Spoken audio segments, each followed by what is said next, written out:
Mmh. Allez, c'est parti. Très bien. Bah, écoutez, bonjour à toutes et tous et bienvenue donc à ce quatrième webinaire qui est intitulé donc «La reprise d'entreprise, pourquoi pas moi?»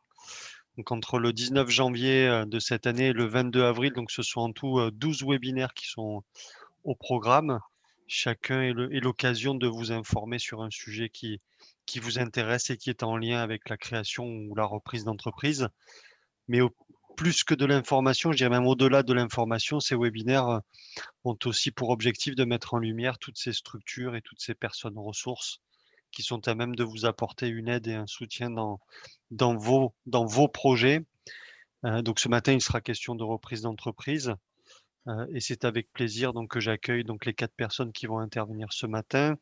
Donc madame, Laurence Manche et madame Alexandra Dufour pour la Chambre des métiers, monsieur, Richard Le Bolloc pour, la plateforme Initiative Ventoux et monsieur Christophe Théry pour la CCI de Vaucluse. Donc avant de rendre la parole à Alexandra et en guise de conclusion, voilà, je constate que, encore une fois, le public est au rendez-vous. Alors même si, effectivement, c'est pas sur ce webinaire où nous avons le plus de participants, le sujet est un peu plus complexe et un peu plus délicat. Mais en tout cas, globalement, voilà, on est vraiment très satisfait de la participation à l'ensemble des webinaires donc que nous proposons, et que nous allons continuer à proposer jusqu'au 22 avril. La situation sanitaire et économique est ce qu'elle est. Je constate néanmoins qu'elle n'altère en rien la force entrepreneuriale du territoire et c'est, je crois, en s'appuyant et en soutenant cette force entrepreneuriale que nous pourrons, œuvrer véritablement, à la relance économique du territoire. Sur ce, et parce que vous n'êtes pas venu m'écouter moi, hein, je vais cette fois redonner pour de bon la parole à Alexandra et vous souhaiter, une matinée riche, et utile. Merci à tous et bon webinaire. Merci Julien. Alors maintenant, je vais partager le PowerPoint. Voilà. Donc, c'est bon, vous le voyez tous? Oui. Oui. OK. Donc, la reprise d'entreprise, pourquoi pas moi? Donc, on va préparer et réussir l'acquisition d'une entreprise, fonds de commerce, magasin ou activité. Donc, ça s'adresse à divers profils. Donc, je vous laisse la parole. Donc, Laurence, c'est toi qui commence? Oui, avec plaisir. Bonjour à toutes et à tous. Donc, ce webinaire est consacré à la reprise d'entreprise. Quels sont les bénéfices d'une reprise d'entreprise? Alors, euh, la reprise d'entreprise vous permet de bénéficier d'une clientèle acquise par la notoriété, l'enseigne, l'expérience, le savoir-faire de l'entreprise. Une structure existante aussi. Par rapport à une création, il va falloir tout créer, tout développer. Dès que vous reprenez l'activité, vous pouvez, vous avez un outil de travail opérationnel et puis un personnel qui est formé. Vous pouvez aussi bénéficier de réseaux de partenaires. Et reprendre est également plus sûr que créer. Le taux de pérennité à 3 ans est de 73% pour une reprise contre 62% pour la création. Lors d'une reprise d'entreprise, le financement peut être facilité. Bon, néanmoins, il faut avoir un apport parce qu'une reprise coûte souvent beaucoup plus cher qu'une création. Mais le banquier peut s'appuyer sur des chiffres existants. Si tu peux, Oui. donc, vous allez voir lors de ce webinaire qu'il existe plusieurs possibilités pour reprendre une entreprise. Soit vous pouvez acheter tout simplement une entreprise. Donc, c'est une transmission à titre onéreux et vous verrez avec mon homologue de la CCI que vous pouvez reprendre un fonds de commerce ou des parts sociales, mais vous explicitera plus en détail la différence. Soit vous pouvez aussi hériter de l'entreprise ou la recevoir par donation, ou alors louer une entreprise avec une location-gérance ou une gérance libre. Donc tout reste donc possible, mais vous verrez que les conséquences seront différentes pour vous en fonction de votre choix, ainsi que le coût et puis les différents frais. Donc, les bonnes questions à vous poser avant de reprendre une entreprise, c'est quelles sont mes compétences réelles. Vous verrez qu'au niveau, donc je suis chargée de développement à la chambre de métier de l'artisanat. C'est plusieurs secteurs d'activité dont je vous détaillerai à la fin. On demande souvent, il y a une réglementation. Il faut soit avoir un diplôme de niveau 5, style CAP, si vous voulez vous lancer dans le bâtiment ou dans l'alimentaire, c'est réglementé, l'esthétique, la coiffure.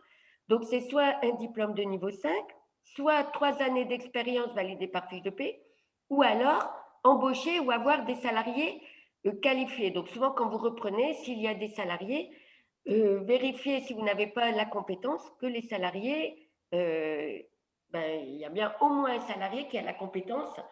Et il faut savoir que quand il n'est pas dans l'entreprise, l'entreprise doit fermer. Elle ne peut pas être ouverte s'il n'y a pas la personne qui est garant de la qualification.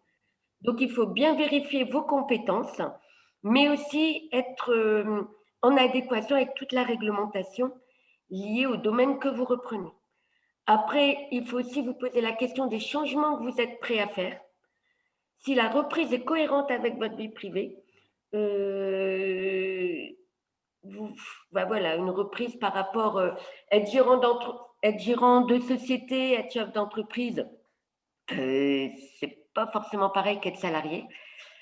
Est-il utile de vous entourer de partenaires? Donc ça, pareil, c'est par rapport à la réglementation. Quel risque vous êtes prêt à prendre? Souvent, le banquier va vous demander un apport et un apport conséquent par rapport au montant de la reprise. Donc, est-ce que vous avez les fonds nécessaires et quel temps disponible pour votre activité professionnelle? Donc ça, il faut vraiment, ça fait partie de l'adéquation porteur-projet et de voir, avant de vous lancer dans un projet de reprise, essayer d'avoir des réponses à ces questions qui sont primordiales. Surtout dans le contexte actuel. L'apport est tout à fait essentiel. Les partenaires bancaires sont extrêmement vigilants là-dessus. Et dans le contexte actuel, encore une fois, ne vous accompagne pas si l'apport n'est pas conséquent. Voilà. D'accord. Donc, à qui vous devez vous adresser pour trouver une entreprise à reprendre? Il y a toutes les agences spécialisées, cabinets d'affaires, agences immobilières, associations. Au niveau des financements, vous verrez avec M. Richard Leboloc, il y a aussi des plateformes d'initiatives locales qui sont là pour vous accompagner et pour vous financer. Il y a les chambres consulaires, dont je fais partie, au niveau de la chambre de métier et de l'artisanat. Donc, la chambre de métier et de l'artisanat, ce sont les entreprises artisanales. Donc, les entreprises artisanales, c'est 5. Voilà, il y a 5 secteurs d'activité, tout ce qui est entreprise du bâtiment, l'alimentaire, donc le secteur de l'alimentaire, la poissonnerie, boulangerie, pâtisserie, restauration rapide, les métiers de service, le garagiste, l'esthéticienne, coiffure, entreprise de nettoyage, secrétariat, les métiers de la production et les métiers d'art. Ensuite, vous avez aussi, et évidemment, toutes les entreprises qui ont moins de 10 salariés et qui relèvent des métiers de l'artisanat. Toutes les entreprises de moins de 10 salariés, si au démarrage, vous avez plus de 10 salariés, même si c'est une activité artisanale, vous dépendrez de la chambre de commerce et de l'industrie. Donc, chambre de commerce et industrie, Monsieur Théry pourra mieux vous en parler, mais c'est toutes les activités de négoce, industrie, prestation de services, sans fabrication et prestation de services avec fabrication ou transformation de 10 salariés et plus. Et après, tous les sites Internet spécialisés, le FUSAC, section PME, BPI France. Il y a aussi au niveau de la chambre de métier un site Internet qui est la Bourse nationale des opportunités artisanales, où vous pouvez, qui s'appelle donc le BNOA, dont vous pouvez trouver toutes nos entreprises artisanales à reprendre au niveau national. Je vais laisser la parole à mon homologue de la CCI, M. Théry, qui va vous expliquer plus en détail ce qu'on reprend quand on reprend une entreprise ou une société. Laurence. Bonjour à toutes et tous. Donc, on va aborder la différence entre un rachat de fonds de commerce ou un rachat de titres, c'est-à-dire part sociale ou action. Lorsque vous reprenez une entreprise individuelle, il n'y a qu'une seule possibilité, c'est reprendre le fonds de commerce. En revanche, si vous ciblez une société, vous avez les deux possibilités, soit le fonds de commerce soit les parts sociales ou les actions. Alors, la différence entre les deux, c'est tout simple. Les parts sociales, c'est dans une SARL ou une URL, et les actions, c'est donc dans les sociétés, pardon, dans les sociétés par action, donc les sociétés anonymes ou les fameuses SAS ou SASU. Un fonds de commerce, c'est quoi? Un fonds de commerce, c'est un ensemble qui vous permet d'exploiter une activité. Donc là, la liste n'est pas exhaustive, mais ça comprend au moins 5 éléments. Donc, vous avez déjà tout le matériel nécessaire à l'exploitation. Vous avez le gros élément, alors je ne le prends pas forcément dans l'ordre, hein. Le gros élément, c'est la clientèle de l'entreprise qui peut se valoriser. Vous avez le nom de l'entreprise que vous rachetez, ça fait partie du fonds de commerce, mais que vous pouvez changer par la suite. Vous avez le droit au bail commercial, c'est-à-dire le droit au renouvellement du bail, et les contrats de travail qui suivent. De toute façon, toute session, vous avez les contrats de travail qui suivent. Donc, s'il y a des salariés, vous êtes obligé de les reprendre. En plus de ces éléments, vous pouvez en avoir d'autres. Vous pouvez avoir des brevets, des marques. Voilà, il y a un ensemble d'éléments complets. Par contre, quand vous reprenez le fonds de commerce, vous ne reprenez qu'un élément d'actif. Vous ne reprenez donc pas les créances, qui pourtant figurent à l'actif. Vous ne reprenez pas les dettes de l'entreprise, ça a son importance. Vous ne reprenez pas les stocks et vous ne reprenez pas non plus tout ce qui est disponibilité, donc qui peut être en caisse ou en valeur mobilière de placement. Alors ça peut avoir son importance. Et on a eu le cas sur un dossier commun qu'on avait avec la Chambre de métier en session. C'était une activité qui travaillait avec des entreprises. Donc forcément, il y avait des délais de paiement. Qui dit délai de paiement dit qu'il faut une trésorerie conséquente et le cédant ne voulait céder que le fonds de commerce. Si bien qu'au niveau du financement, eh bien, ça bloquait. Et pour l'instant, ça a toujours bloqué parce que le montant de la trésorerie nécessaire était plus que conséquent. Et quand on ajoutait le prix du fonds de commerce, les frais, plus la trésorerie nécessaire, eh bien, à financer, c'était très, très difficile. D'accord. Avantage du fonds de commerce, donc, c'est que vous ne reprenez que la capacité de l'entreprise à générer des bénéfices. Donc, je vous le répète, si l'entreprise est endettée, si elle est dans une situation financière difficile, ça n'est pas votre problème. On ne pourra pas vous poursuivre. En revanche, lorsque vous reprenez des titres, donc des actions ou des parts sociales, là, vous reprenez l'ensemble. C'est-à-dire que vous allez vous substituer, alors vous-même ou une société holding que vous allez créer et qui va racheter les parts de la cible, peu importe, vous allez vous substituer aux anciens actionnaires ou aux anciens associés. Juridiquement, ça veut dire que la société ne bouge pas. Donc, elle a son ancienneté et la seule différence, c'est que avant, elle avait monsieur X et madame Y qui étaient co-gérants ou qui étaient président et directeur général. Et aujourd'hui, on a monsieur Z qui a racheté les parts et qui va se substituer à ces personnes. Ça veut dire quoi? Ça veut dire que premièrement, comme vous reprenez l'ensemble, hein, vous reprenez le bon comme le moins bon. Donc, vous reprenez le fonds de commerce qui est un élément à l'actif qu'on a vu juste avant, mais vous reprenez également toutes les créances. Donc, ça, c'est pour vous. La trésorerie, elle est pour vous. Les stocks en font partie parce qu'un fonds de commerce est toujours cédé hors stock. Et Richard vous en parlera tout à l'heure. Les banquiers ne financent pas les stocks. Voilà. Mais au niveau du changement véritablement juridique, c'est toujours la même entreprise. Ça veut dire notamment que s'il y avait un contrôle fiscal, sauf certains cas, il peut remonter en règle générale, il concerne l'année en cours et les 3 années précédentes. Ça signifie tout simplement que vous pourriez être redressé fiscalement sur l'entreprise que vous avez reprise, alors qu'à l'époque, vous n'en aviez peut-être même pas connaissance. Donc, tout cela, ça se verrouille, et ça se verrouille par des garanties. Et des garanties, notamment de passifs, mais il peut y avoir des garanties d'actifs. Et ça, c'est rédigé par un homme de l'art, c'est-à-dire un avocat ou un notaire, mais généralement, ce sont des avocats d'affaires.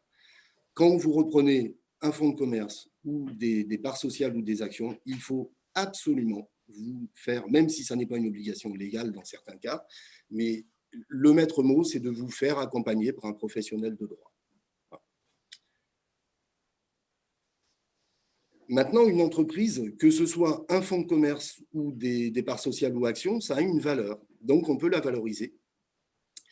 Et il existe pléthore de méthodes. Alors, pour les fonds de commerce, c'est encore relativement simple pour des évaluations de parts de société.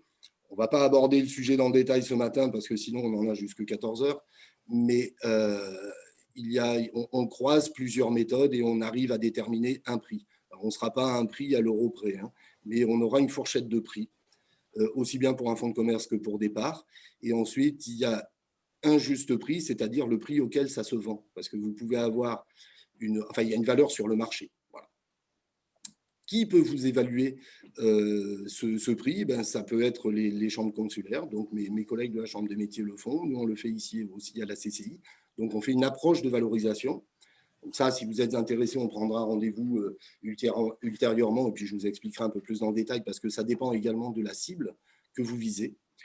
Bien entendu, l'expert comptable ou le commissaire aux comptes, et puis parfois, il y a des organisations professionnelles qui peuvent vous faire des évaluations. Donc, le premier cas, la transmission à titre onéreux, c'est-à-dire on achète une entreprise.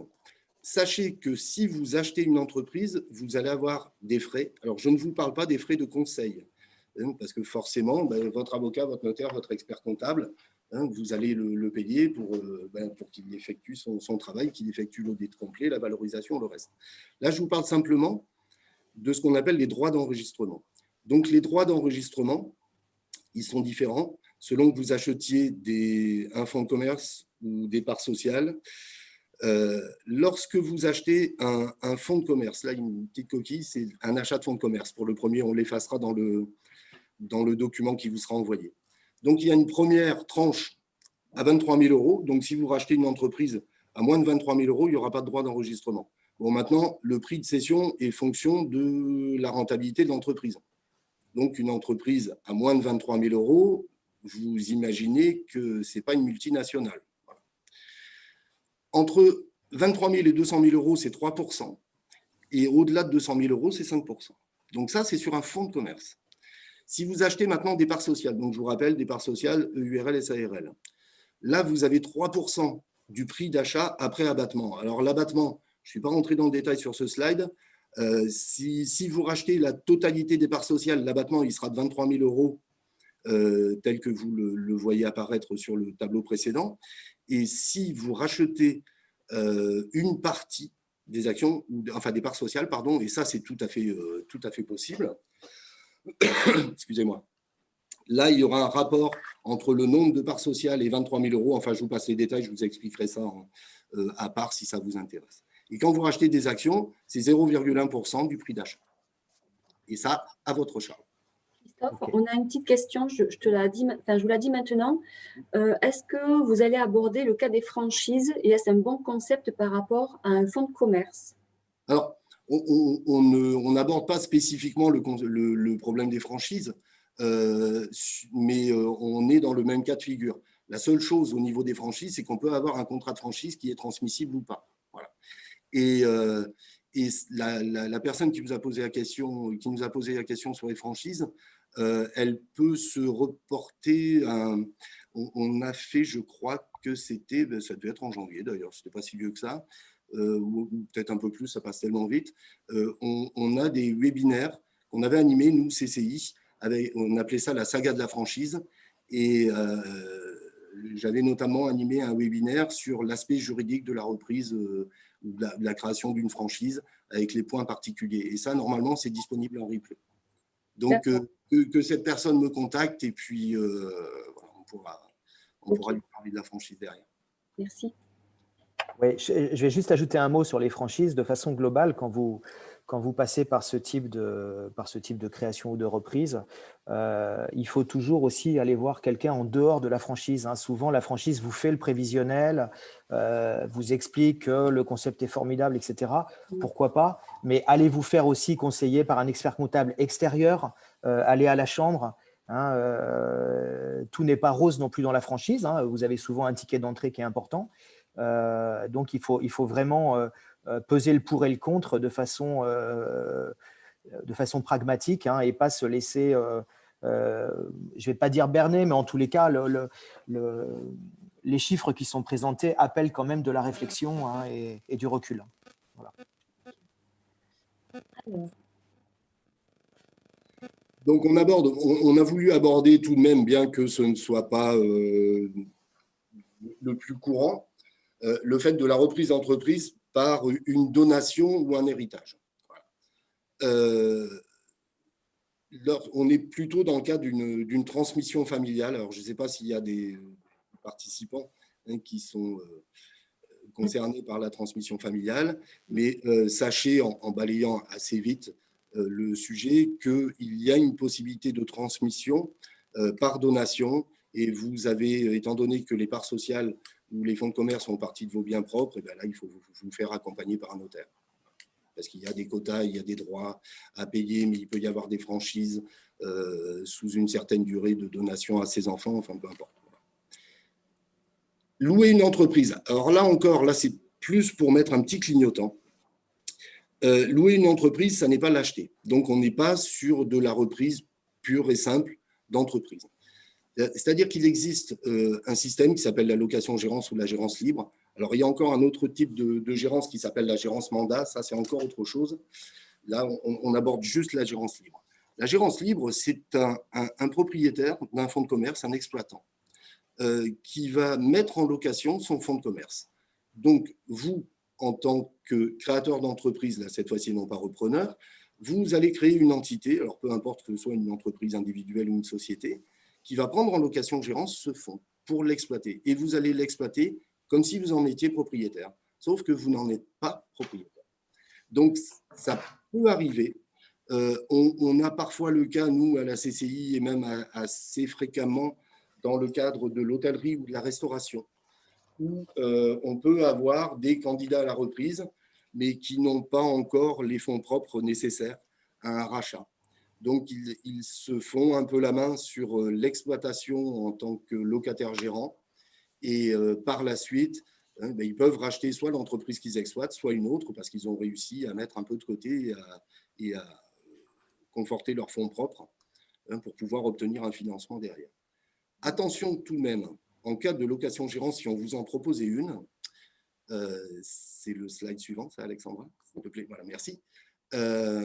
L'idée serait éventuellement de mettre le fonds de commerce en location-gérance, et puis on déduit une partie des redevances, donc des loyers, et ça vient s'imputer sur le prix de vente.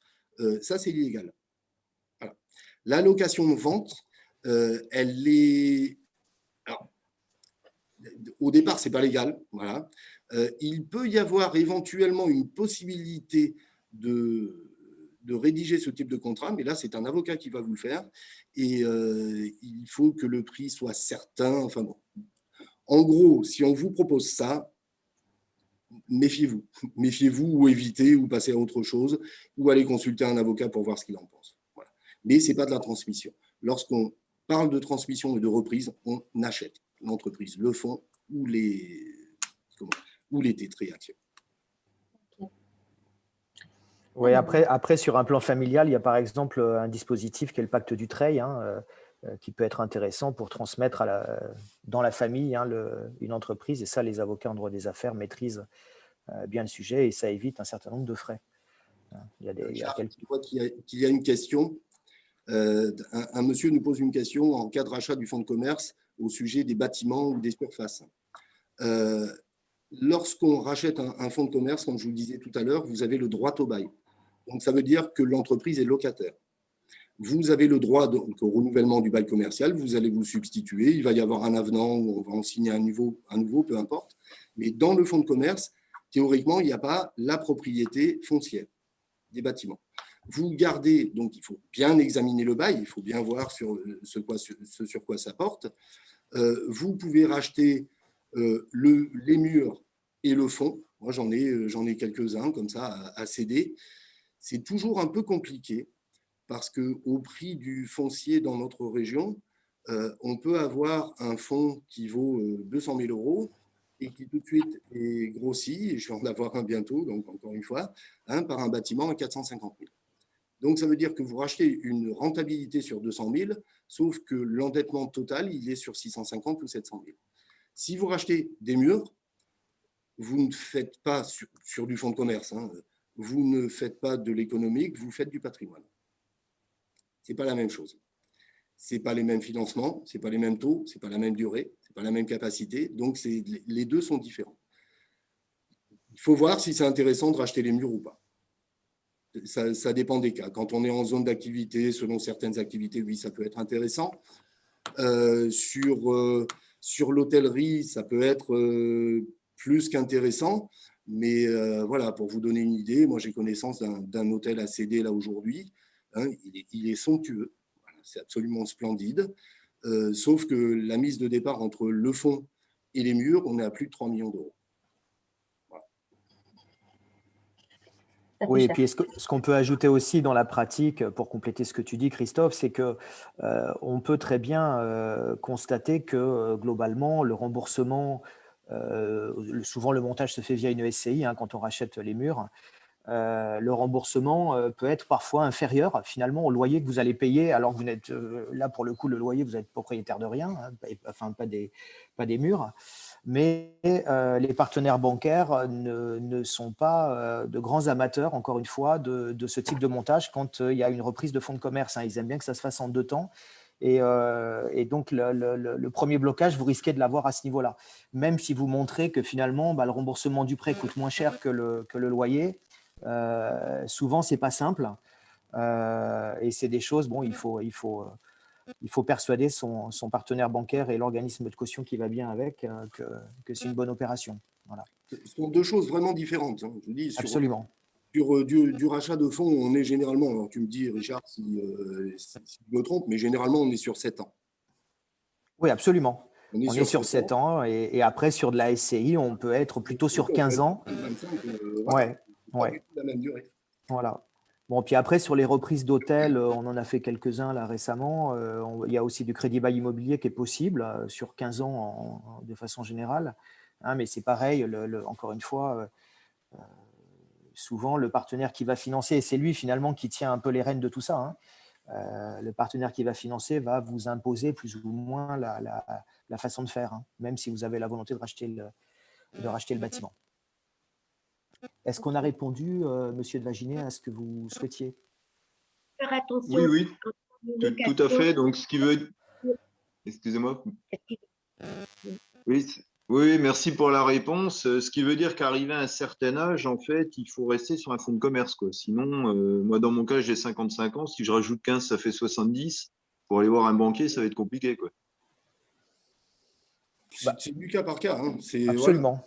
Fonds de commerce ou part sociale, hein, attention, hein, ou action.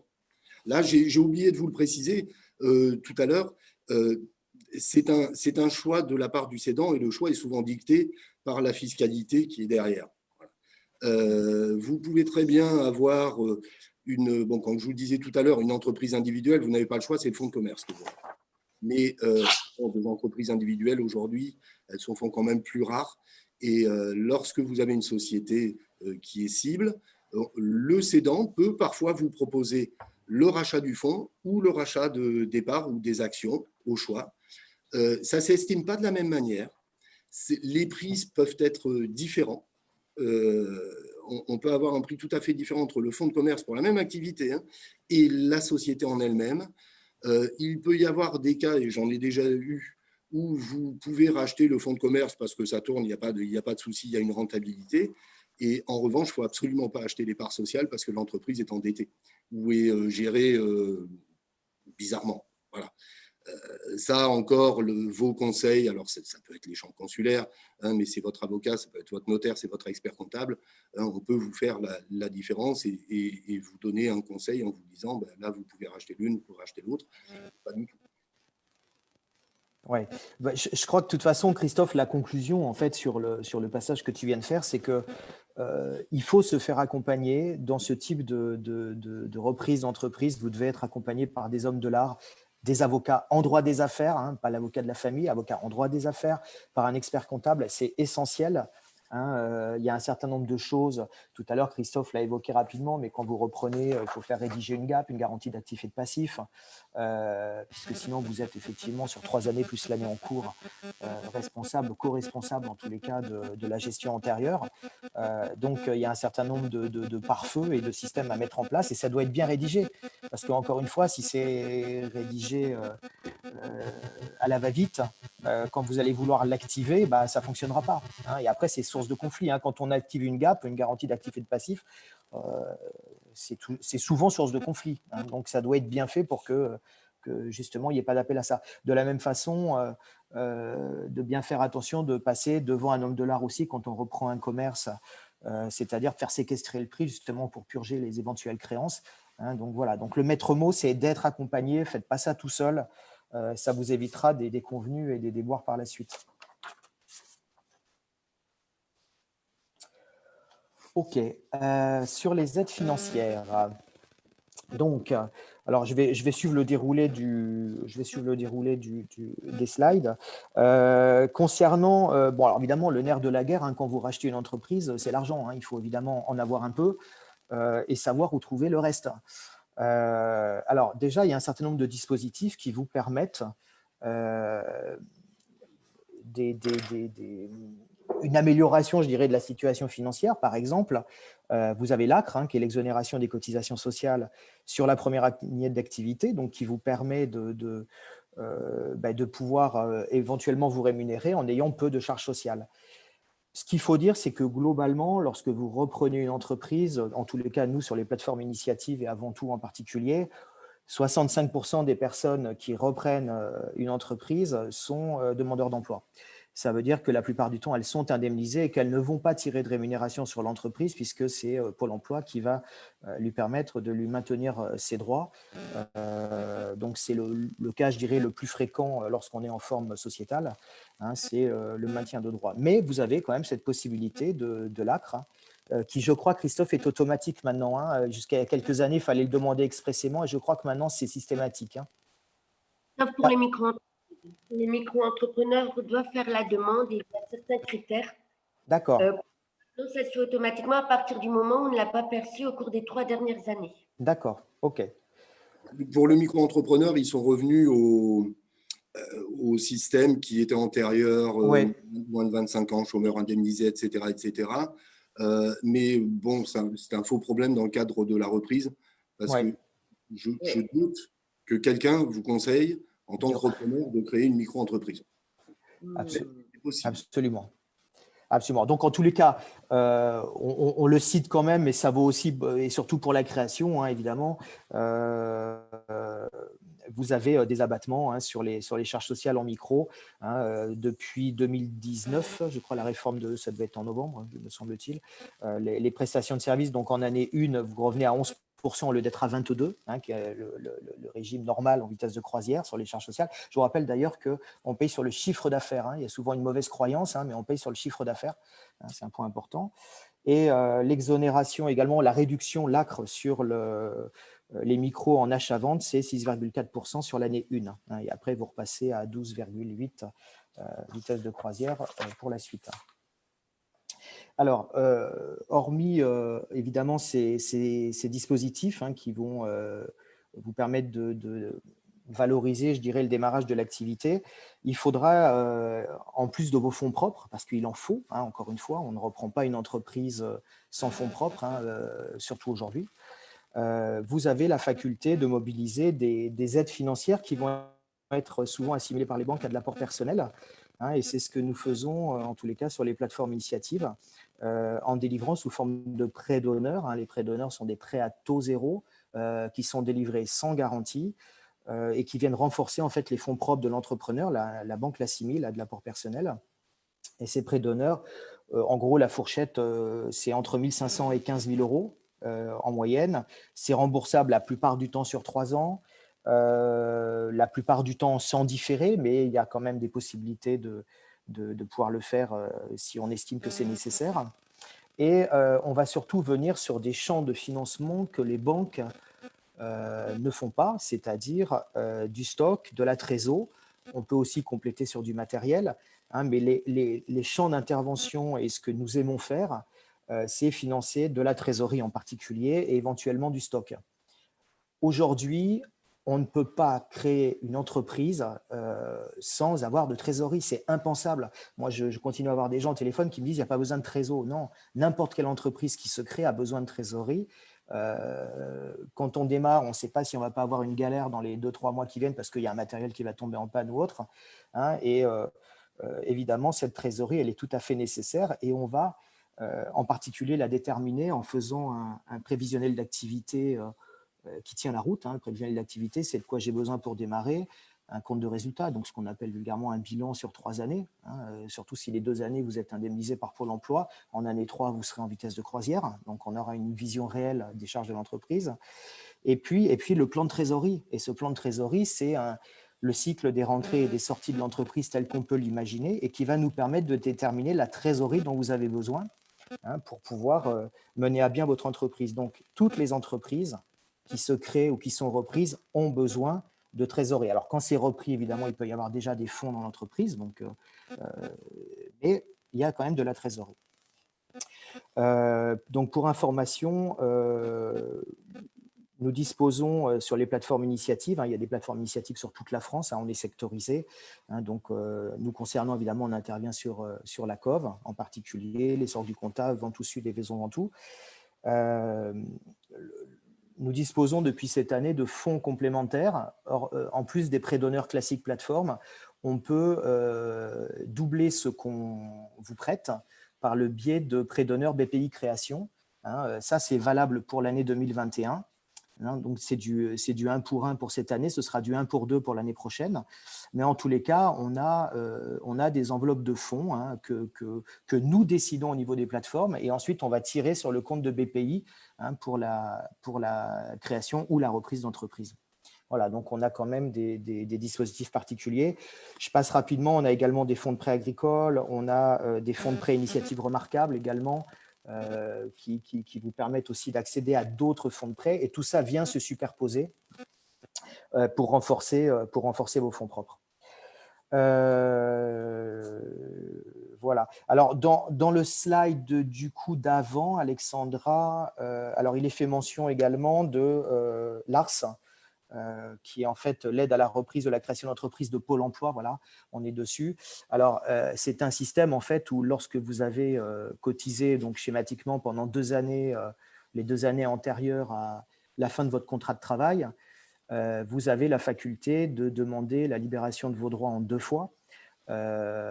Et alors, vous voyez que 22,50 plus 22,50, ça ne fait pas 100%. Hein, si on est bon en maths, Christophe, on est d'accord. Voilà, donc il en manque un morceau qui correspond à peu près à la moitié. Hein, donc la plupart du temps, vous allez donc avoir vos droits à hauteur de 22% le premier mois en gros de la création et ensuite le 6e mois. Le reste, c'est mis sur un compte d'épargne, on va dire, vous concernant. Et si dans les 3 années de la création d'entreprise, malheureusement, il y avait un échec, vous pourriez récupérer ces droits. Bon, la plupart du temps, sur les entreprises qui sont accompagnées, nous, avant tout, on a 93% d'entreprises viables à 3 ans, donc ça veut dire que ces fonds-là sont perdus. Hein, donc, il y a un vrai arbitrage à faire. Cet arbitrage, il va se faire en fonction des besoins que vous avez, des ressources dont vous disposez, mais aussi, très important, de la forme juridique que vous allez prendre. Alors, je vais pas rentrer dans le détail, mais si vous êtes en micro ou si vous êtes en SARL, les effets ne vont pas être du tout les mêmes sur un éventuel maintien de droit. Donc là, il faudra peut-être opter plutôt pour cette option, hein, parce que je vous rappelle, hein, l'option de Pôle emploi, c'est soit vous prenez vos droits en 2 fois à hauteur à peu près de 50%, soit vous prenez un maintien de droit, c'est-à-dire vous purgez tous vos droits sur 2 années. Et donc, vous ne prenez pas de salaire et pas de charge sociale, du coup, enfin, schématiquement sur l'entreprise. Ouais. Au niveau de l'ACRE, les 45% qu'on peut prendre à Pôle emploi, c'est lié avec l'ACRE. Il faut pouvoir bénéficier de l'ACRE pour faire une demande d'ARS, une capitalisation de ses droits. Et à 6 mois, on ne vous donne pas les 22,5% d'office. C'est à vous à redemander ces 22,5%. Si vous ne les demandez pas, vous ne les avez pas. Donc, voilà, il faut savoir que vous devez redemander cette 2e partie au niveau de Pôle emploi. Voilà. Ok, Laurence. Merci. Alors, après, sur les aides financières, outre le réseau Initiative qui dispose de ces enveloppes, hein, vous avez également d'autres réseaux en parallèle, comme le réseau Entreprendre. Donc là, c'est des prêts de 15 à 50 000 euros qui sont sans intérêt. Alors, ils interviennent évidemment sur moins de projets parce que c'est souvent des projets innovants ou à forte valeur ajoutée. Il faut avoir un certain nombre d'emplois, etc. Donc, les conditions sont réunies, je dirais, pour des entreprises d'un certain niveau. Après, les fonds disponibles sur le réseau Entreprendre et sur le réseau Initiative sont cumulables. Pas parce que vous avez eu un prêt chez Entreprendre que vous n'avez pas le droit d'en avoir un à Initiative. Hein. Tout ça est cumulable. Après, vous avez également d'autres dispositifs. Par exemple, on peut citer l'ADI ou Créasol. Alors, l'ADI, c'est souvent pour les exclus du système bancaire. Créasol, finalement, de moins en moins. Donc, c'est des prêts qui vont venir renforcer aussi vos fonds propres. Créasol va financer aussi de la trésorerie, du fonds de roulement. Et ça, c'est des choses importantes pour un chef d'entreprise. Ce sont des prêts qui peuvent aller jusqu'à 12 000 euros. Hein, Créasol, c'est l'entité de microcrédit de la Caisse d'épargne. Hein, et donc, également, ces ressources-là sont mobilisables en matière de reprise d'entreprise. Là, justement, concernant l'ADI, là, on s'adresse plus à des créateurs. Parce que si vous envisagez de reprendre une entreprise et que vous êtes exclu du système bancaire, ça va être compliqué, quoi. Absolument. Après, un mot également sur la façon dont fonctionnent aujourd'hui les partenaires bancaires. Moi, j'ai travaillé dans des banques il y a quelques années. Le système a bien évolué. Aujourd'hui, quand une banque vous prête de l'argent, elle se fait contre-garantir par un organisme de caution, souvent à hauteur de la moitié de ce qu'elle vous prête. Ces organismes de caution, alors le plus connu d'entre eux, c'est BPI France, la Banque publique d'investissement. Mais il y a aussi Siagis, Socama, Sogepro, enfin il y en a toute une ribambelle. Chaque banque a sa petite sœur qui fait du cautionnement bancaire. Il faut savoir que dans les plans de financement de démarrage d'entreprise en matière de reprise ou en matière de création, il faut penser à intégrer ces coûts-là parce que j'ai une bonne nouvelle, c'est vous qui les payez quand même. Donc, aujourd'hui, on est sur des taux de garantie qui sont de l'ordre de 3,5%. Christophe, Laurence, on est à peu près là-dessus. Mais donc, quand vous avez une reprise à 500 000 euros et que vous empruntez 300, 300 à 3%, il faut le prévoir dans le plan de financement. Parce que quand on ne les a pas, forcément, c'est compliqué. Donc, voilà pour les organismes de caution. Ça, c'est bon. Est-ce qu'il y a des questions sur les aides financières? Vous pouvez activer le micro si vous le souhaitez à ce moment-là. Ouais. Pour les participants. Non, il n'y a pas l'air d'y avoir de questions. D'avoir de questions. C'est que tout est limpide alors. Voilà. Ensuite, donc on a un slide sur l'accompagnement, sur les bonnes questions à se poser, donc comment me faire accompagner par le cédant. Ça, Christophe, je vais peut-être te laisser aller dessus. Alors, des bonnes questions à se poser sur l'accompagnement, parce que lorsque vous allez dans une entreprise, forcément, vous allez avoir peur qu'on vous lâche seul dans la nature et que le cédant, une fois qu'il a perçu le montant de la transaction, vous abandonne. Donc, il y a des possibilités de vous faire accompagner par le cédant après la reprise, toujours. Vous avez des solutions avant et vous avez des solutions après. Sachez cependant que moi, d'expérience, toutes les entreprises que j'ai pu aider à la cession, le cédant était toujours ouvert à un accompagnement, toujours. Et de toute façon, on est plus, nous, au niveau CCI, et je pense que la CMA doit être dans le même cas de figure, les personnes qui veulent vendre leur affaire, elles ne veulent pas seulement la vendre, elles veulent la transmettre. Donc, la transmettre, ça veut dire qu'il y a forcément un accompagnement et qu'ils ne vont pas vous laisser comme ça sur le carreau une fois que c'est fini. Combien de temps? Alors ça c'est autre chose. Ça ne doit pas durer trop longtemps. Encore une fois, d'expérience qu'on a pu voir, c'est qu'on est sur 3 à 6 mois. Ça suffit. Alors, il peut y avoir des exceptions, bien entendu. Mais bien souvent, on est sur 3 à 6 mois parce qu'au bout d'un certain temps, il peut y avoir une petite mésentente qui s'installe entre le repreneur et le cédant, parce que le cédant, son entreprise, c'était son bébé, et puis le repreneur est en train d'y mettre sa marque, donc on est en train de modifier son bébé. Et puis le repreneur qui a mis toutes ses économies et toute sa vie, c'est son entreprise, et il a un petit peu envie d'en faire ce qu'il en veut. Donc voilà, 3 à 6 mois, ça suffit amplement pour le type d'entreprise qu'on peut voir. Ouais, et puis je rajouterais qu'on l'a vu aussi, ça peut créer aussi des difficultés, des tensions avec les salariés qui seraient repris, où le salarié, lui, ne sait plus qui est le patron dans la boîte. Hein, donc, c'est vrai que 6 mois, c'est globalement, ça va. Il ne faut pas aller au-delà. Ça suffit. Après, c'est une question d'homme aussi. Hein. J'ai un cas particulier où la personne a repris l'entreprise il y a 2 ans. Au départ, dans les premières semaines, forcément, il y a eu un accompagnement assez poussé de la part du cédant. Et puis aujourd'hui, ces 2 personnes sont devenues amis. Bon, elles ne sont pas amis intimes, mais je sais que le repreneur, quand il a une petite question, il peut se permettre d'appeler le cédant. Et inversement, le cédant l'appelle de temps en temps pour savoir comment ça va. Alors que je vous dis, la transmission doit dater d'au moins 2 ans. Donc, l'accompagnement du repreneur. Alors, il peut se faire donc de manière informelle de la part du cédant. Voilà, c'est juste un accompagnement comme ça. J'ai pu voir certains cédants qui créent une micro-entreprise en consulting pour pouvoir facturer leur accompagnement. Ça peut arriver. Après, il y a un dispositif spécifique qui s'appelle la convention de tutorat. Et là, la convention de tutorat, vous vous faites accompagner par le cédant de manière tout à fait légale. Alors attention, ce n'est pas ouvert à tout type de cédant. Il faut que le cédant soit affilié, enfin anciennement affilié à la Sécurité sociale des indépendants, donc l'ex-RSI. Ça n'est pas valable, par exemple, pour un cédant qui est exploité en SAS ou en SA. La durée est de 2 à 36 mois. Il doit y avoir une convention conclue dans les 60 jours suivant la vente et elle peut prévoir une rémunération pour le cédant ou pas. Voilà. Mais ça veut dire que le cédant peut venir travailler, entre guillemets, dans son ancienne entreprise en toute légalité. Bon, ce n'est pas quelque chose qu'on rencontre de manière très, très courante. Sachez simplement que ça peut exister.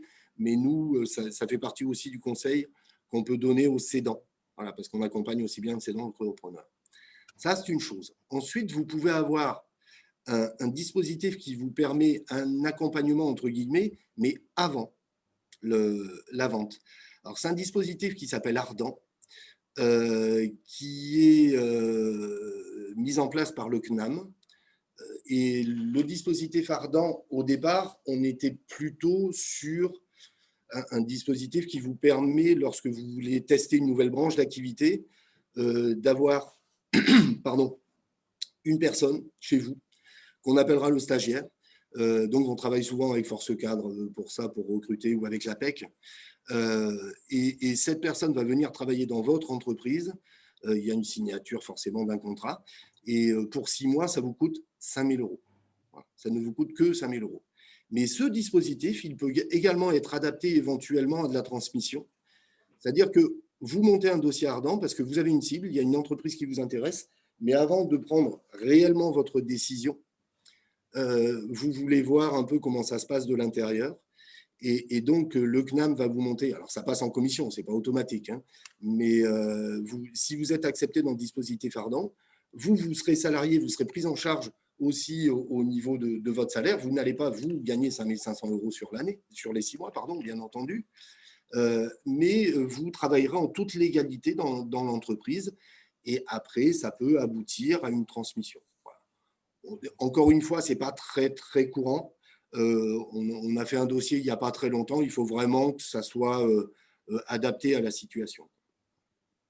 Oui, j'ajouterais également que sur ce dernier point, que celui qui passe par ce dispositif en matière de reprise peut avoir évidemment son maintien de rémunération à Pôle emploi, plus un complément, je crois, de 460 € si ça n'a pas été modifié.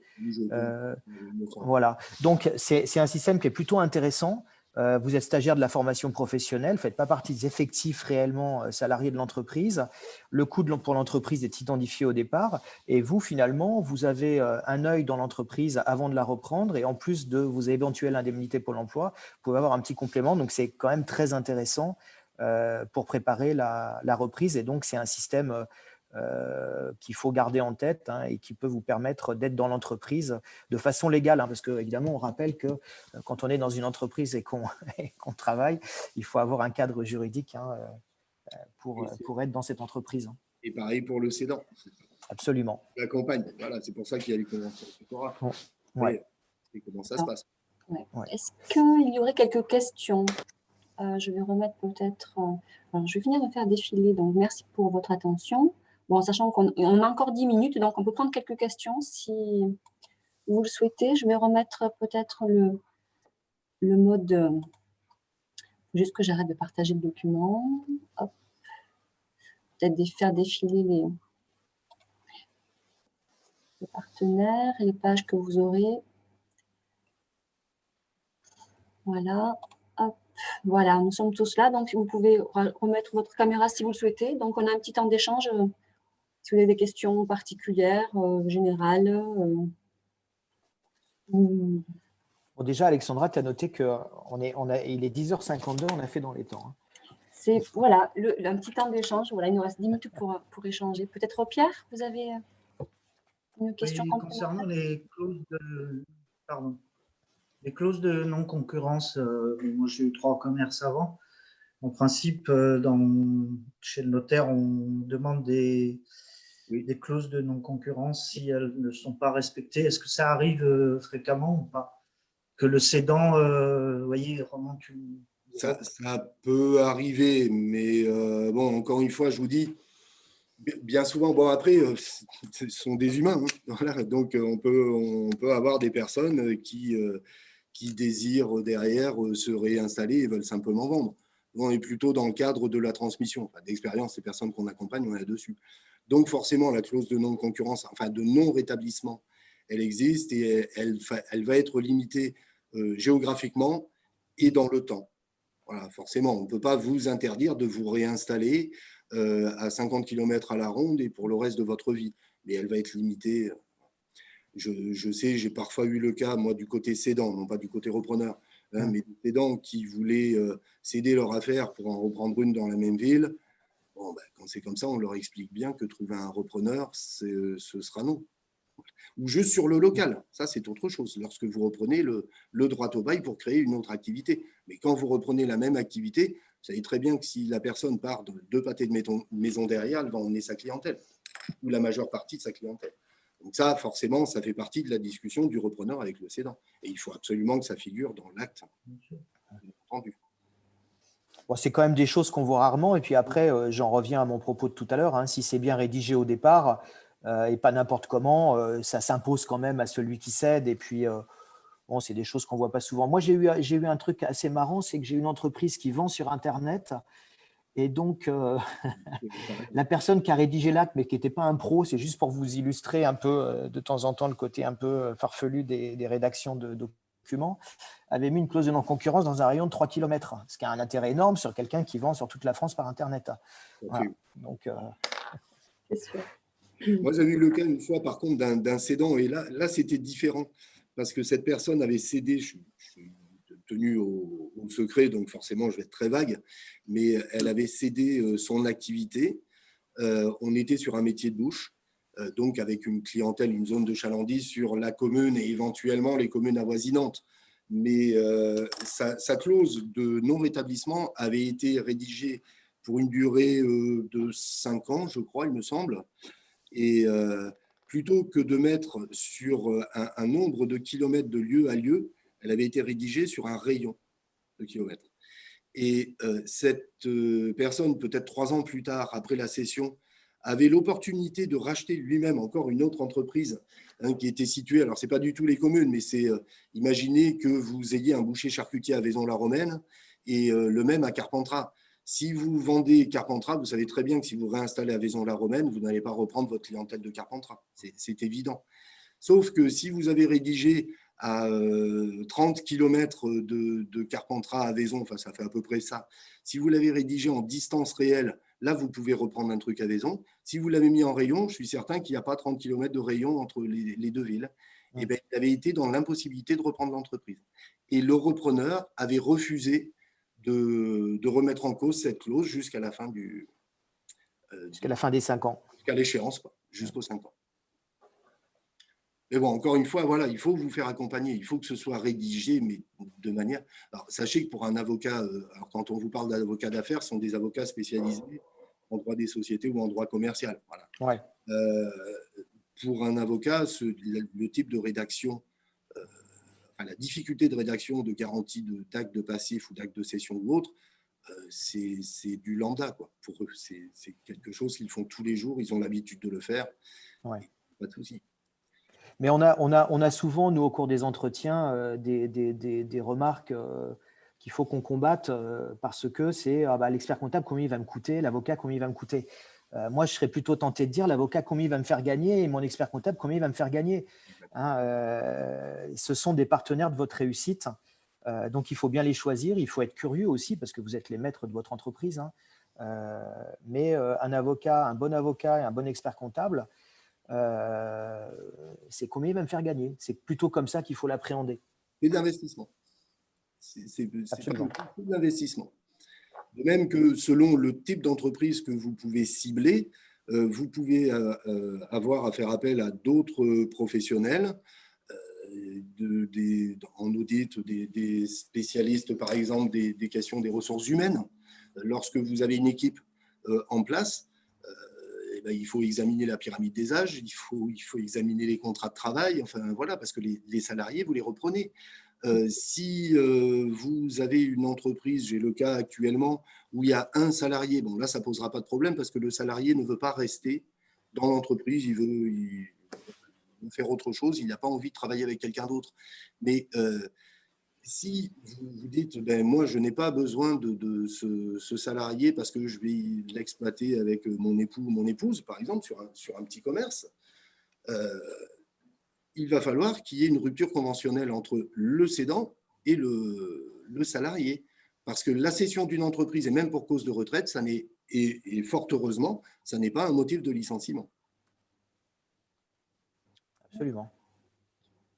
Il faut faire attention, si vous avez une équipe commerciale, aux clauses de non-concurrence, tout simplement.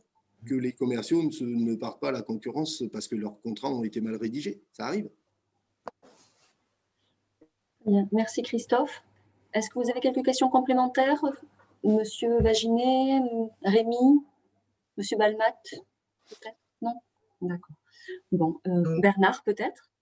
Une question, Bernard? Donc, on peut vous contacter pour poser toutes sortes de questions. Oui, sans problème. Une fois qu'on a à peu près ciblé… Même avant, si vous voulez un peu d'aide sur la reprise, enfin moi, des rendez-vous repreneurs, j'en fais très, très régulièrement et plusieurs par semaine. D'accord. Donc, mes coordonnées figurent sur le diaporama qu'Alexandra a fait là. Et puis, on prend rendez-vous. Alors, vous imaginez bien qu'avec la crise sanitaire, en ce moment, les rendez-vous se font en visio. Voilà. Okay. L'accompagnement est gratuit? Oui. Voilà. Ça fait partie des petits points. Ouais. Alors, il l'est pour l'instant. Comment? Il l'est pour l'instant. Alors, l'accompagnement, le conseil, l'aide et tout ça, forcément, c'est gratuit. Après, si dans le cadre de l'accompagnement de la reprise, si par exemple le repreneur veut faire une étude de marché, nous faisons les études de marché, mais là, ça se fait sur devis. C'est comme la CCI, il y a également un coût. Enfin, vous, la CCI, peut-être aussi au niveau de la Chambre des métiers, vous faites… Non, l'accompagnement est gratuit, études de marché, prévisionnel financier. Quand vous avez besoin de faire une évaluation pour la transmission, c'est à étudier au cas par cas. Le repreneur, tout est entièrement gratuit. Et par contre, quand on fait une diffusion sur la bourse, le site internet, la revue spécialisée ou le site Bourse nationale des opportunités artisanales, c'est un coût de 150 €. Pour un cédant, il faut passer une offre. Mais par contre, non, l'accompagnement est encore pour l'instant entièrement gratuit. D'accord, très bien. Merci. Bien, écoutez, merci aux animateurs, merci aux participants. Donc, vous allez recevoir dans la journée le support PowerPoint, voilà, corrigé de la petite coquille qu'on a laissée. Le prochain webinaire sera le 18 février, financer mon projet d'entreprise. On aura beaucoup de participants, mais je pense que c'est un webinaire qui va être vraiment intéressant, parce que ça donne des pistes pour financer son projet. Voilà, donc après, si vous avez des questions, n'hésitez pas à m'envoyer un email ou à contacter directement les animateurs. Merci beaucoup, à bientôt.